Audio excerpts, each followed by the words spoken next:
有医生鼓励民众讲，若准有疫苗通好注，就赶紧去注。对今仔开始第9类到第10类的民众会当来注预防针，也有来自的民众也讲，即马对 AZ 疫苗安全性已经袂遐烦恼啊。医护人员确认身份、写资料，10日开始第9类、第10类的民众会使注预防针。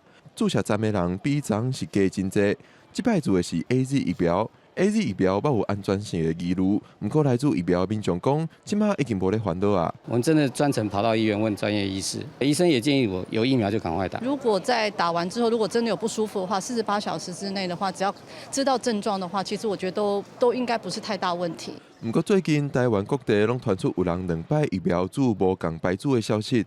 指挥中心捌讲，会要求注射站爱加强检查民众的健保资料，嘛会研究是毋是爱开发。16指挥中心表示，专家小组嘛正咧研究 AZ 加莫德纳疫苗混合注的可能性。AZ 加上 BNT A 加 B 这样的一个混打模式，比 A 加 A 确实是它的免疫反应来得更好、更理想。